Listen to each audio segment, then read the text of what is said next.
This video does not contain spoilers for Tears of the Kingdom in any shape or form. In fact, it was written before the game came out, so it's pretty much impossible that something slips through.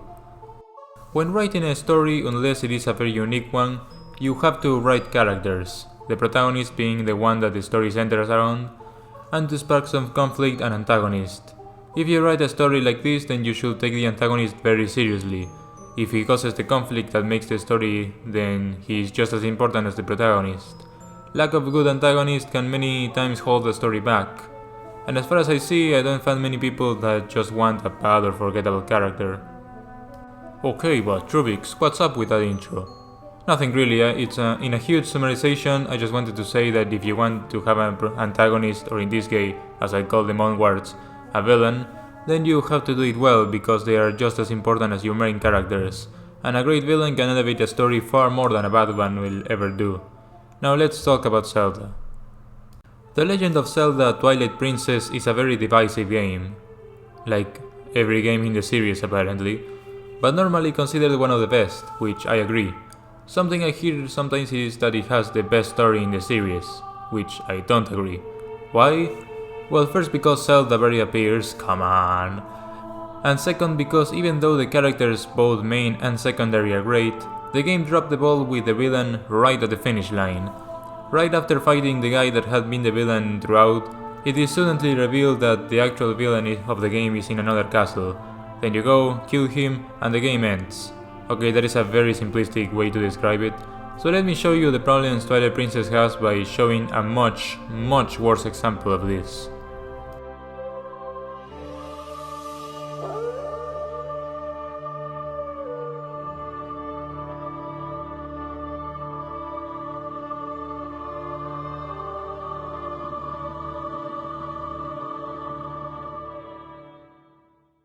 Batman The Dark Knight Rises is a very flawed movie, but I think most, not all, but most people will agree that Bane was very memorable.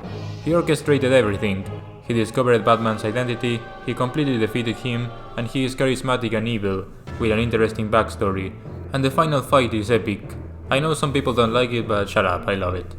And right when Bane is defeated, it is revealed that this woman is actually the villain and the backstory was hers, in the last 10 minutes of the movie. This had some foreshadowing, but she doesn't get to do anything. She just gives her big speech, goes away, Bane gets the most pathetic and anticlimactic death imaginable, and she dies without providing anything to the movie. If anything, she just reduced Bane's importance. Bane in the end was just a brute, while before he was the muscle and the brains of the baddies. And she doesn't have enough screen time as a villain to do anything great. It's like a Disney twist villain, except that those at least don't take the time to ruin a much better one. It's like the difference between a bad movie and a bad sequel. At least a bad singular movie doesn't ruin someone else's legacy. This, however, isn't impossible to do right. Senator Armstrong in Metal Gear Rising: Revengeance is also hinted to be the main problem at a similar point to Ganondorf, and also revealed to be the villain in the last hour of the game.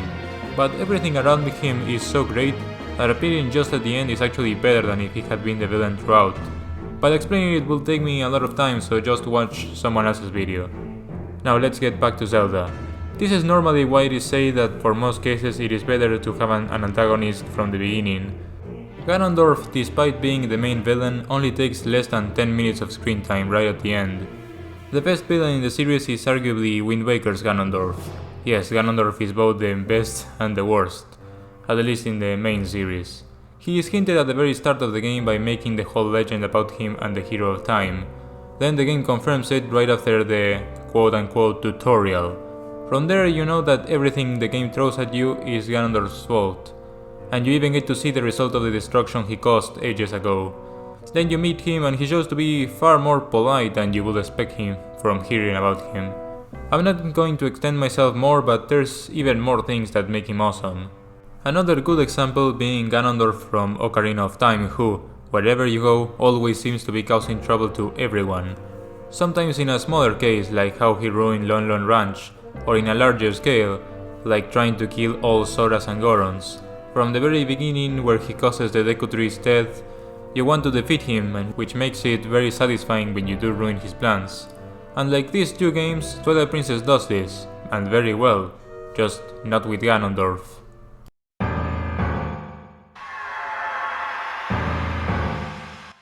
From the moment monsters appear, everything gets almost comically cruel, with everything going horrible all of a sudden. Until Zelda explains what happened.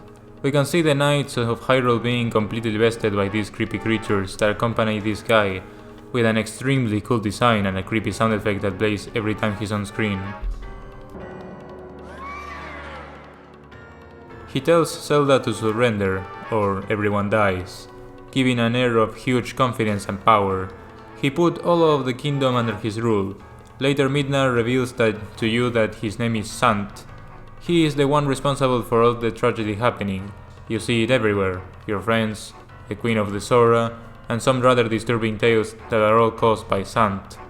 After getting the fused shadow, Zant shows up out of nowhere, defeats Link and the Light Thing with ease and steals the pieces of the fused shadow. Then he reveals that his power comes from someone else. He also starts showing his actual motives, telling Midna that he wants to make this land theirs for the sake of their people, even telling her that if she's not going to do it for him, at least she should do it for the Twilight. After she refuses, he makes her give the Light Spirit a duel of glances. Luckily it manages to teleport them away, but Midna is at the verge of death and Link is cursed. Midna is so injured that Zelda has to give all of her energy / spirit and disappears herself.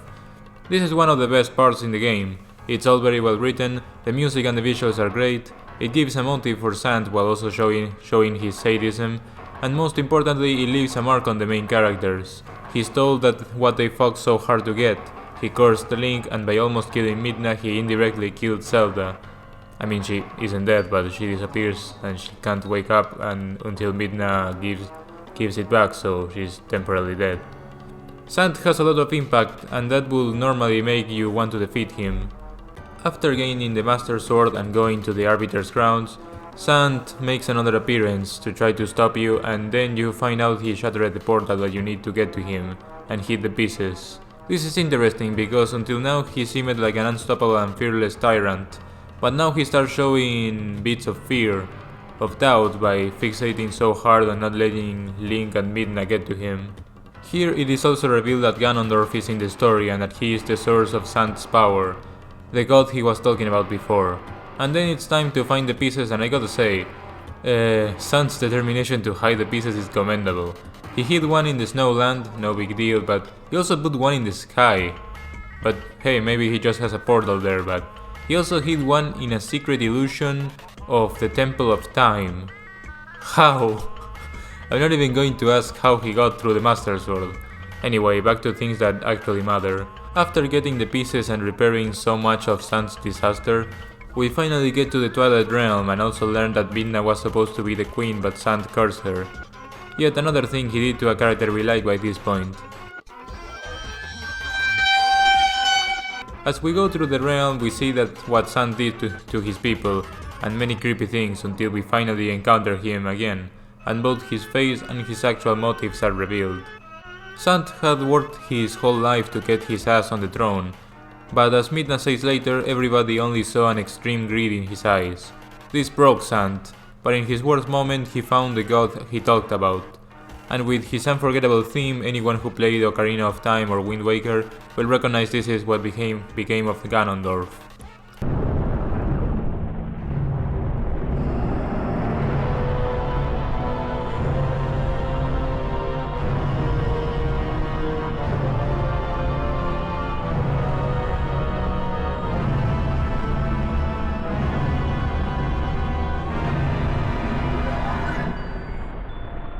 All of this fleshes out Zant very well, showing his true face as completely insane and a freak with understandable motivations.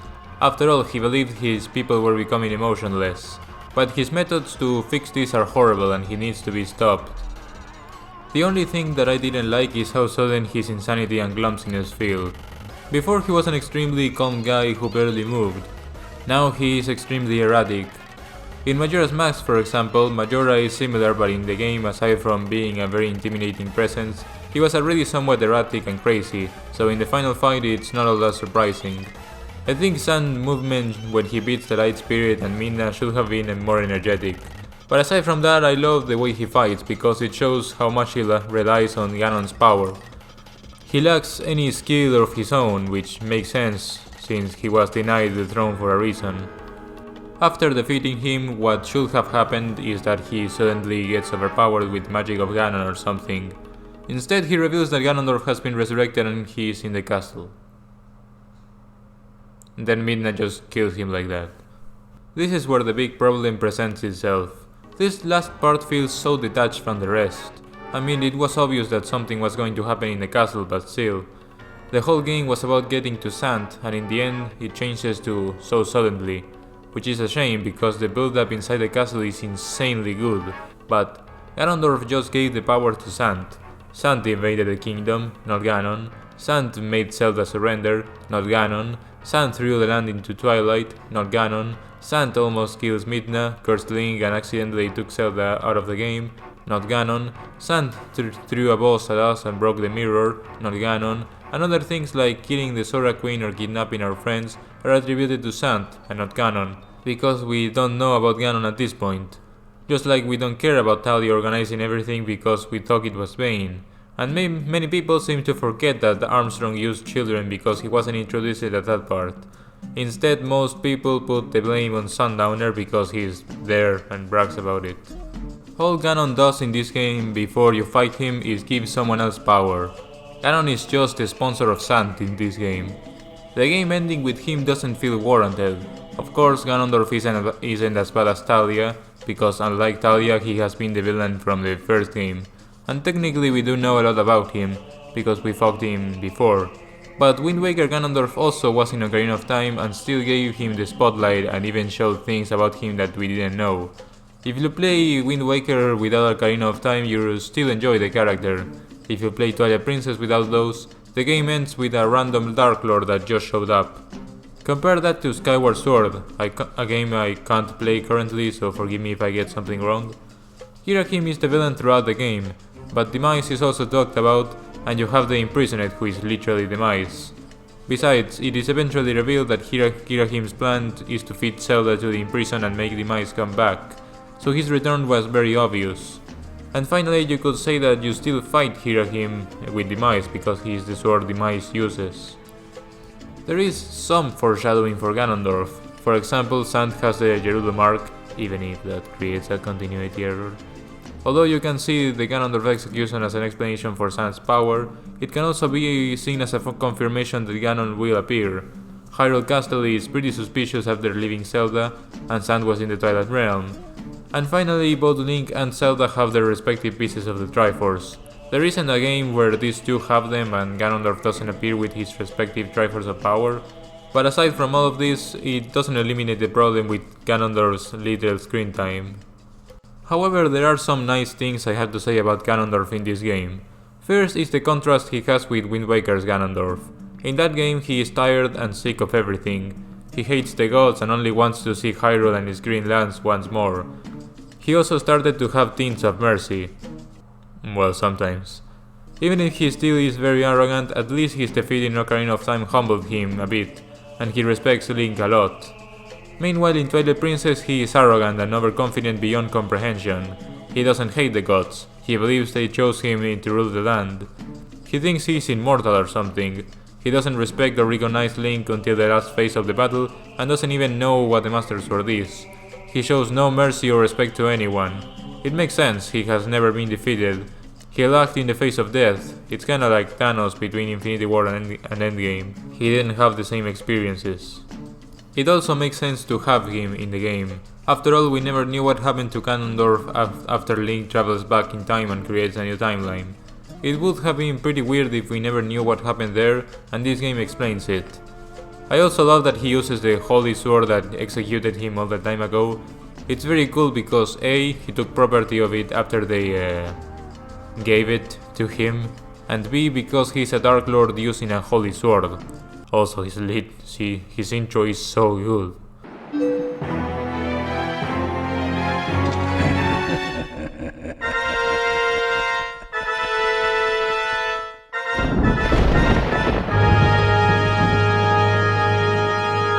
Another thing that makes him more worth having in this game is that his boss fight is EPIC, legendary. Like, there are so many good things about Ganondorf in this game, but the game doesn't put them to use because he only appears in the last 5 minutes, with one cutscene before that.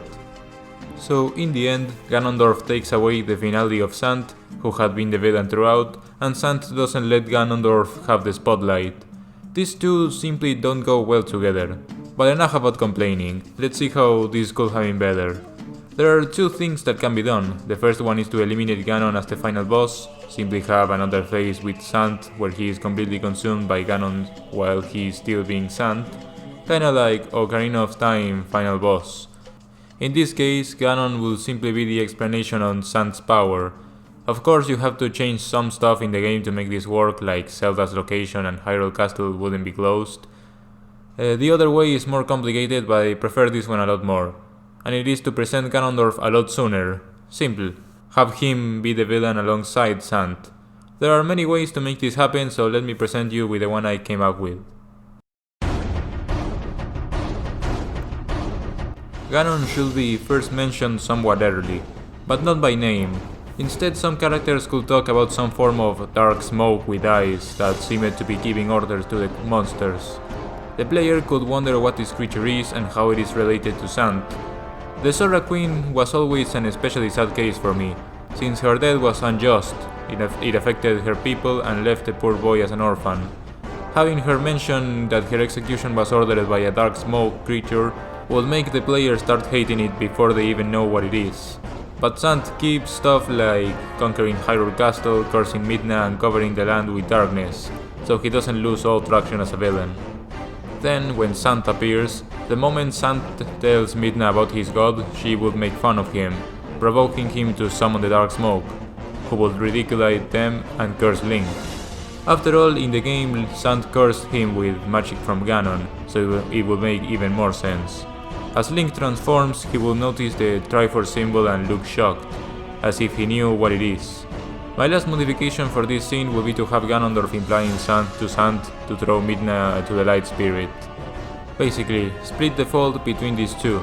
Zant finds them, tortures Midna, and speaks of his ambitions, and his god curses Link and indirectly leaves Midna at the verge of death. There's another change that I think will greatly benefit the game. Having cutscenes to show what the villain's doing. This can help a lot in a game where your protagonist can't meet the villain until the end for some reason or another. These cutscenes could play after beating each dungeon, and they could show Ganondorf with his body finally reborn, talking to Zelda. Imagine how crazy that would be. Right after you beat Stalatus, suddenly a cutscene plays where Zelda is still alive but very weak, and suddenly Ganondorf appears from the darkness with his Triforce of Power resonating. That would have been so much cooler. And with his dialogue and the sages telling you about him right after, you will finally realize that the dark smoke and Zant's god was Ganondorf all along. After this, the cutscenes will play after each dungeon. I'll stop imagining here because there are many things you could do, but I think at the very least his objective should be to make Zelda tell him where and how to enter the Sacred Realm. Remember, he doesn't know that he has the Triforce of Power, so he should still think that it is in the Sacred Realm. Perhaps he could even succeed but get furious and confused when he doesn't find it. I think him finding about the story of the Hero of Time and that Hero of Twilight is his descendant could give him a more personal beef with him. I mean, he is known for doing stuff like that. He could also rant about how it was his fate to rule Hyrule and that it was taken away from him, or that it is inevitable or something like that. Like, there's so much stuff that you could do with him. Or you could also make the hero Shade a more prominent character. I always thought that he could explain why the Triforce pieces are within them, so it doesn't seem like a convenience, you know? Those are all my ideas for Twilight Princess's story. Of course, I don't think I'm smarter than the writers of the game or anything. Suggesting ideas to improve something is much easier than coming up with new ideas. Sounds obvious, but you get surprised of how many people think they're smarter than the writers. Well, with some exceptions. Anyway, Twilight Princess is a great game and it has a really good story. If I complain while giving ideas, that just means I'm passionate about the art discussed. I will always prefer a good idea executed poorly rather than a bad idea with a good execution, because one can be fixed. Well, thank you for watching. If you liked it, consider subscribing and check out some of my other stuff. See you later.